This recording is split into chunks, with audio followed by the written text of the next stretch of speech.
Good afternoon. Hey, this is Josee from Maine to Memphis. I am on my way to one of my jobs, one of my businesses, and I just wanted to post a little message today about dealing with unemployment, dealing with being unable to find a job. I've always been self-employed. I've always had something to fall back on, and it's a wonderful feeling because it can be really scary when you don't. But there have been times where I have been unable to find work, and I very much understand what it's like to not have income come in, to not feel like you're contributing to your household, to having to shop at discount stores and really having to watch every single penny I spent. I very much understand that, and with the economy the way it is right now, it does seem like things are kind of popping up a little bit, but it's still a tough market out there.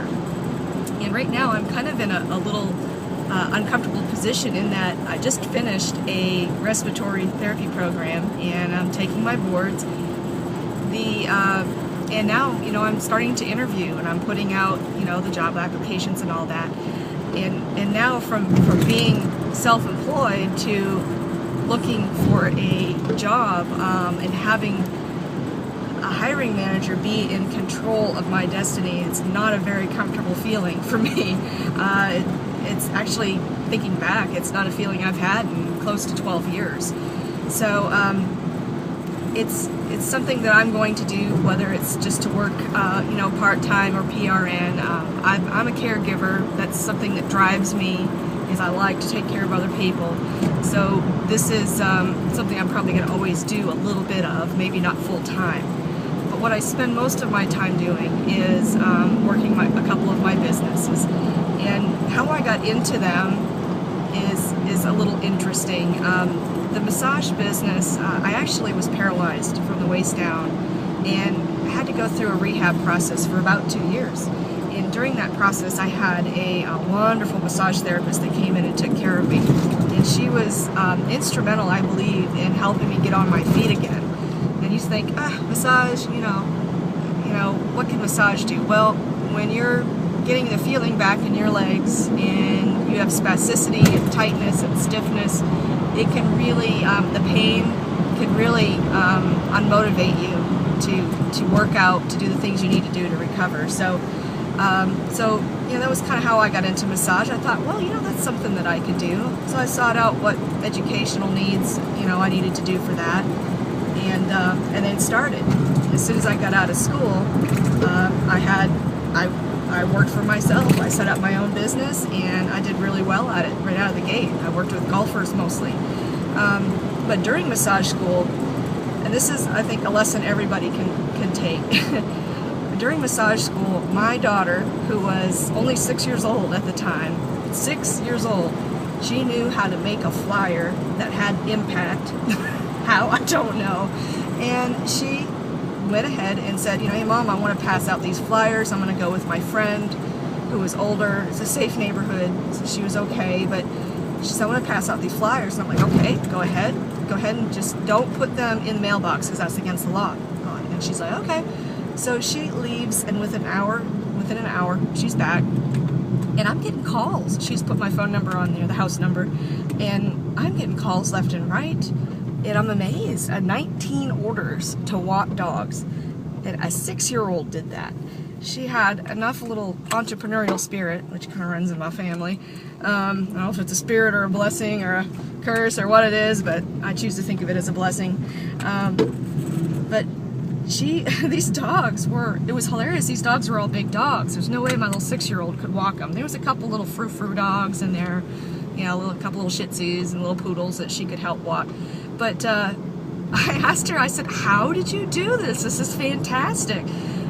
She said, well, I took the stapler and I stapled the flyers up to, on the little bushes right next to the mailbox. And then while I was doing that, I wore this little placard, this sign with a string around it, and saying who I was and what I was trying to do. And I had people, you know, a couple of people come out and talk to me. So I'm thinking, oh my God, my 6-year-old is out doing this. This is crazy. And so the things that I really learned from that is, you know, here a 6-year-old was able to figure out how to advertise herself in less than an hour, maybe an hour and a half. She figured out how to write a compelling copy. She figured out how to take the copy and position it where it needed to be to get, you know, the person's attention.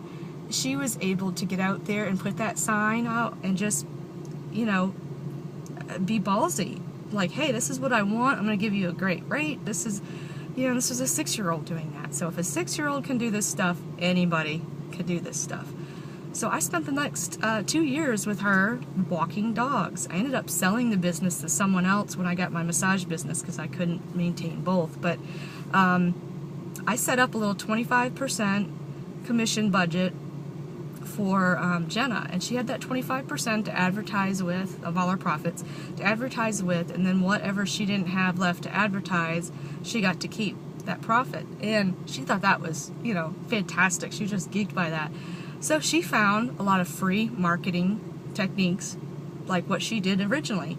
But this time I went with her. I wasn't going to let her walk neighborhoods by herself. But she did the same thing over and over again in different subdivisions, and it worked. I had to hire a couple of people to help, and then I sold the business later on. So find something that you're interested in, something that you're good at, and look at what you can do to earn money, you know, while you have this period of downtime. And I don't even call it a downtime, really. It's a time to transform yourself. There's a lot of free things that you can do to exercise, to transform yourself physically, to listen to inspirational audios and videos, and surround yourself with positive people and positivity during this time. And look for opportunities out there. That's what an entrepreneur does. They look for opportunities to earn a living, to take care of their family. And if something is you know, of interest to them, they go for it. They like my daughter, they just, you know, had the good spot to go ahead and go out and do it. So that's a really cool thing. Also, there's ways of making money online with a lot of free marketing techniques as well, and that is one thing that I've been involved with the past month and a half. Is called the Empower Network. And I have a little blog called From Maine to Memphis. And I have a Facebook fan page. You can look at that as well. And if you're interested, opt into the little email and email opt-in form to the right, and I'll send you some information on it, and you can check it out and see what you think about it. Like I did. I kind of lurked in the background for a couple of months and checked it out before I signed up. But a really great way to earn some income. It's unlimited as to what amount of time that you want to put into it. You can work it part-time, work it full-time, and so I work it part-time with my other business right now, and I'm like super excited. I really enjoy it. There's a great group of people. I belong to a team called the Prosperity Team, and I think you'll really enjoy learning from them, collaborating with them, growing with them. So look forward to talking to you all next time. This is Josee from Maine to Memphis. Take care.